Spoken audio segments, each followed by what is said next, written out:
For some people, money is a means to enjoy life, cars, clothes, holidays, whatever they like, whenever they want. For others, it's a precious resource they have to work very hard for every day. If you're a student, you probably don't fall into the first category, and many luxuries are out of your reach. We went to your campuses to find out what you were prepared to beg, borrow, and steal for when your bank balance is running low or showing zero.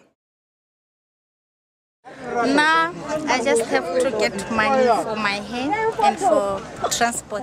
One thing. Yeah. Money for transport, for me to come to school. That one is obvious. I need money for transport. Even money maybe for release. Buy something to eat at the evening. That one is a must. I like to buy a digital camera, save every month, buy my siblings clothes, and do my haircut every month. Sometimes you have to find at least 50 pula one weekend to go out or one day to go out. So it's all about being bored and going out. That's what we need, just for refreshment. Like right now, we exam, we have to also make exam. So how faith can I go out and stress like refresh? Otherwise, you can just go out there and 600 pula or 600 pula. You're going to make plan 600 pula. I have to pay transport to school, I have to buy some lunch, and also I have to buy some airtime. Because these lessons, they take too long, sometimes 12 hours, so I will need some lunch. Transport money, airtime, entertainment, yeah, Debonaise. Okay, I'll say entertainment because entertainment is a way of refreshing my mind, at least once in a month. Airtime, because I always use it to communicate with people. On a laptop, airtime, no work a phone, airtime, I can't do without shoes. I have to get shoes like almost every month and plan for holidays. That is one of the things. And going out with friends. I always need money for food and airtime all the time. Airtime? Okay, airtime. And it's really bad. Like really bad. The money I will need is for transport and to do assignments. Yeah, every time I have to buy a time so that I can communicate with other students to manage my things. Yeah, one thing that I can do without is my haircut and airtime. When I'm broke, I should look for money for beer and look for the other money for transport. That's all. I love shopping. Yeah, so I love shoes. I will almost like when I get money, I think about shoes. The harsh reality is that Botswana is well on its way to becoming a debt society.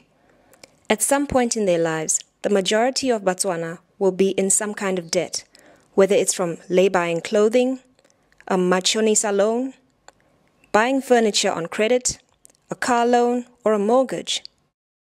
With so much easy credit available, it is important to exercise responsible credit control. Don't underestimate the power of the debt trap, because easy credit and bad debt are exactly what caused the global recession in the first place. I'll be needing money for clothes and transport money. Yeah, I usually spend my leftovers, we call them leftovers, and attending some games, football games during the weekends. Nah, give out the money for saving, for airtime, for buying clothes, shoes. Myself, it's airtime. Yeah. Why? Why? Because I have to communicate with some people like almost every day, every second, every minute. When I'm broke, I can afford to buy lunch. It's never too late to learn how to budget, especially to cover the essentials. But everyone has their own opinion on what essential means. Listen to this. If after I do my budget, I don't plan for entertainment. But after I'm finished with my money, I want beer. I want to drink too much beer. I have to drink too much beer, but I've not budgeted for it. You see, and girlfriends, you have to spend. You spend on girlfriends, you have to buy them beer. You have to buy them beer so that you can get what you want. Here's a scary fact. The average 30-year-old Botswana who has been in the workforce for at least 7 years is unable to save at least 25,000 pula in their savings account because of debt and inflation. It's never too early to start saving, and it's never too late to start budgeting.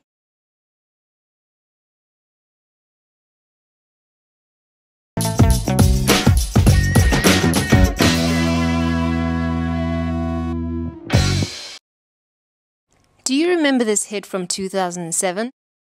Well, we caught up with the hitmaker himself, VS aka Mpho Kalayamotho, at one of Gaborone's most exclusive locations to talk about how he got into the music industry, what inspires him, and what his plans are for a follow-up album.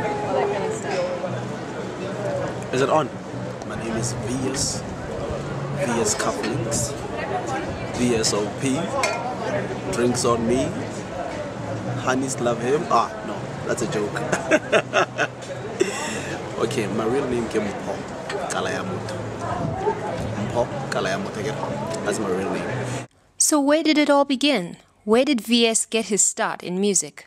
From a young age, I was just musical. I don't know where the talent comes from, but it's something that I realized as I was growing up. And then I wanted to explore a little bit, get into it. And then I started doing production, like producing, just meeting up with guys who've got studio, develop interest. And I realized that I had that, for music or what. So I kept on going, but most of the time I was just like, in the background. I was working with a lot of guys that were surfacing, but most of the time I was in the background. And then he told us about his passion and how it influences his work.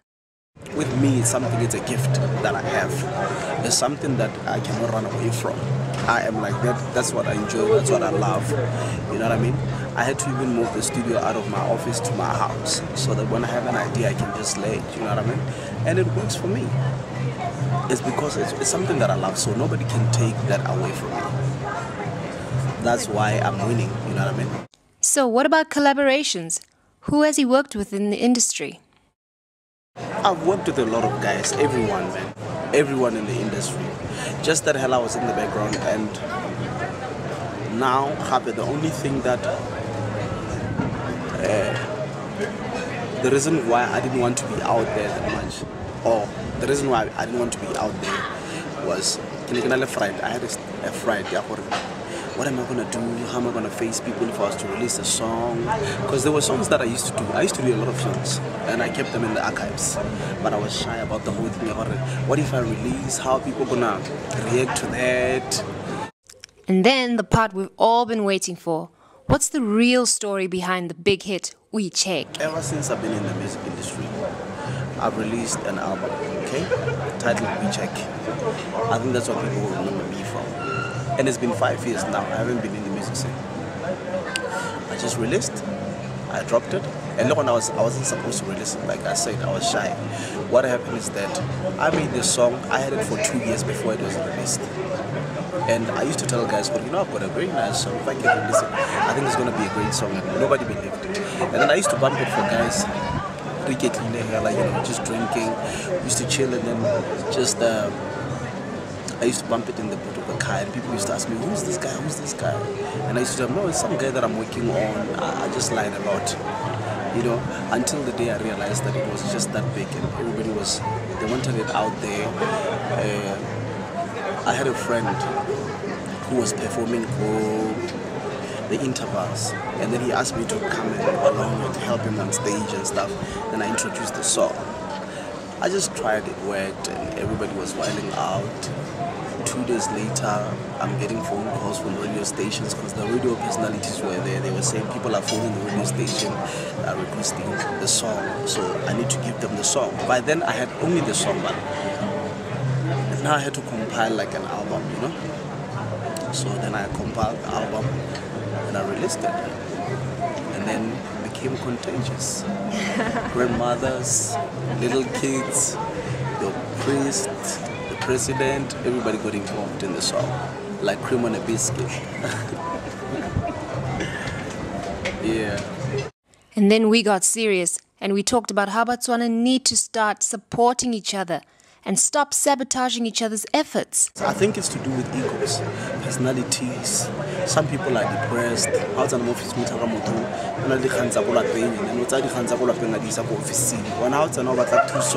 They take it personal. You know, they don't. But about to say about to sing.